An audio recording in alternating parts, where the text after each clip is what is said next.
Subscribe YouTube channel official iNews dan nyalakan loncengnya. Pemirsa, pasca hilangnya korban tsunami Aceh tahun 2004 silam, polisi menemukan seseorang yang menyerupai anggotanya.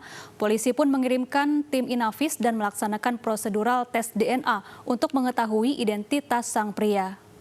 Nih, leteng kita 351 Asep, alhamdulillah diketemukan. Asep atau dikenal dengan Zainal Abidin di Rumah Sakit Jiwa Aceh, identitasnya kini tengah dalam proses pemeriksaan lebih lanjut. Pasalnya, anggota kepolisian Brimopolda Lampung kehilangan Asep saat ia dikirim ke bencana tsunami Aceh 2004 lalu. Temukannya Abrik Asep ini oleh rekan-rekan satu lettingnya, itu Polda Aceh sudah melakukan langkah-langkah koordinatif kepada keluarga yang bersangkutan, yaitu di Lampung. Kita sudah berkoordinasi dengan saudaranya, adiknya saudara Asep, yang kita kemudian dapatkan ciri-ciri fisik dari saudara Asep, di mana Zainal Abidin di rumah sakit namanya itu atau alias Asep ini itu memiliki luka di pelipis sebelah kiri, bekas jahitan, kemudian di telinga kanannya itu ada tanda khusus yang merupakan ciri khas, kemudian juga rusuk pipi. Dari hasil olah yang dilakukan tim Inavis Polda Aceh terhadap fisik Asep, petugas menemukan sejumlah kemiripan fisik mencapai 80% lebih.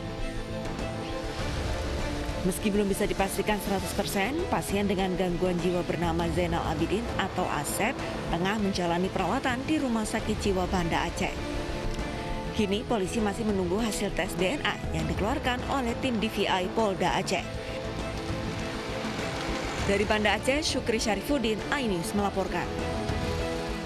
Ya, pemirsa dan Anissa, peristiwa ini kemudian menarik perhatian masyarakat dan menjadi viral di media sosial karena setelah hampir 17 tahun hilang pasca tsunami berlalu, akhirnya polisi menemukan seseorang yang diduga merupakan anggotanya. Dan saat ini sudah sejauh mana penyelidikan kepolisian mengenai identitas pasien sakit jiwa yang diduga polisi yang hilang pada tahun 2004 saat tsunami Aceh? Kita akan membahasnya bersama Kabid Humas Polda Aceh, Kombes Pol Winardi. Selamat siang Pak Winardi.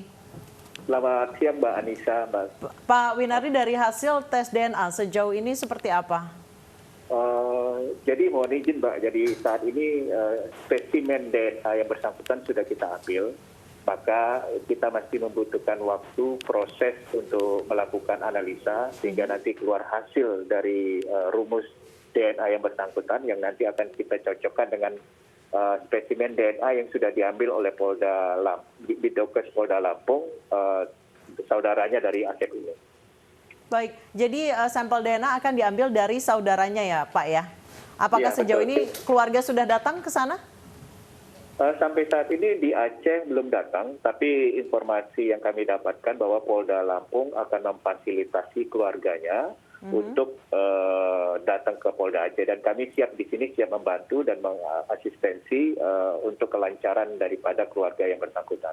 Baik, Pak Winardi, sebenarnya banyak yang penasaran seperti apa pada saat orang pasien dengan gangguan jiwa itu pertama kali yang diduga adalah anggota polisi bernama Asep itu pertama kali datang ke rumah sakit jiwa di Banda Aceh. Jadi pertama kali Zainal Abidin ini, kenapa diberi nama Zainal Abidin? Karena diantar oleh kecil dari Desa Fajar, Kecamatan Sampuenat, Aceh Jaya. Jadi warga di tahun 2009 itu menemukan si orang yang secara psikis terganggu, kemudian dibawalah ke Rumah Sakit Zainal Abidin. Karena tidak ada keluarga, saudara, maka diberi nama sama suster dokter di sana Zainal Abidin. Nah, selama di 2009 itu sempat dikembalikan lagi ke kampung situ melalui keciknya. Ternyata di keciknya itu keluarga sana karena tidak ada saudara dan masyarakat di sana berpikir lebih baik di rumah sakit saja. Jadi sepanjang 2009 itu sampai sekarang itu Asep alias Zainal Abidin ini dirawat oleh Rumah Sakit Jiwa Zainal Abidin. Sampai kemudian beberapa seminggu yang lalu ditemukan oleh rekannya satu angkatan.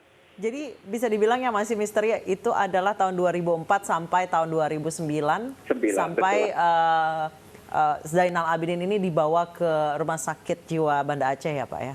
Ya, betul. Baik, Pak Winardi, saat Pak Zainal Abidin diantarkan, adakah hal-hal yang masih diingat oleh Pak Zainal Abidin yang kemudian disampaikan kepada pihak kepolisian? Jadi yang berdasarkan informasi dari rumah sakit pada saat Zainal Abidin diterima di tahun 2009, yang bersangkutan ke kondisi seperti orang linglung, jadi tidak ingat siapa dirinya. Kemudian cuma dia begitu ketemu dengan kemarin didatangin oleh teman-teman satu lettingnya, begitu ditanyain, kamu masih ingat saya nggak? Dia jawab senior.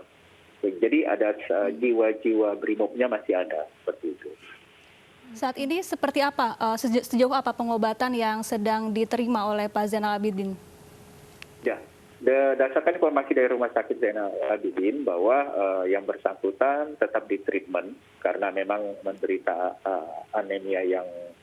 amnesia yang cukup parah sampai tapi yang bersangkutan secara fisik itu tetap sehat. Memang mengalami gangguan psikis yang memang harus kita asesmen kembali. Ini lagi yang dilakukan oleh Bidokes Polda Aceh untuk mencari tahu sampai sejauh mana gangguan mental yang bersangkutan. Baik, pada saat tahun 2009 dibawa ke Rumah Sakit Jiwa Banda Aceh itu ditemukan di daerah mana? Wilayahnya apakah cukup jauh atau cukup dekat dengan Banda Aceh, Pak? Cukup jauh dari Banda Aceh ke Aceh Jaya. Jadi cukup jauh jaraknya yang ditemukan ke sana. Kita juga masih mendalami, mencari informasi di desa tersebut, kapan persisnya yang bersangkutan ditemukan melalui kecil desa Fajar tersebut. Baik, sebenarnya Pak Zainal Abidin ini bertugas di mana ketika tsunami menerjang Aceh tahun 2004? Ya, yang bersangkutan merupakan pasukan BKO, jadi BKO dari Brimob Kedung Halang yang ditugaskan di Polda Aceh, dan yang bersangkutan adalah menjaga poskotis Peka Badak Wilkum Polresta Banda Aceh. Okay. Jadi di kota Banda Aceh yang bersangkutan tugas. Nah, pada saat tsunami itu seluruh poskotis hilang dan termasuk anggota yang menjaganya. Baik, terima kasih Pak Kombes Pol Winardi, Kabid Humas Polda Aceh sudah bergabung bersama kami di iNews Siang.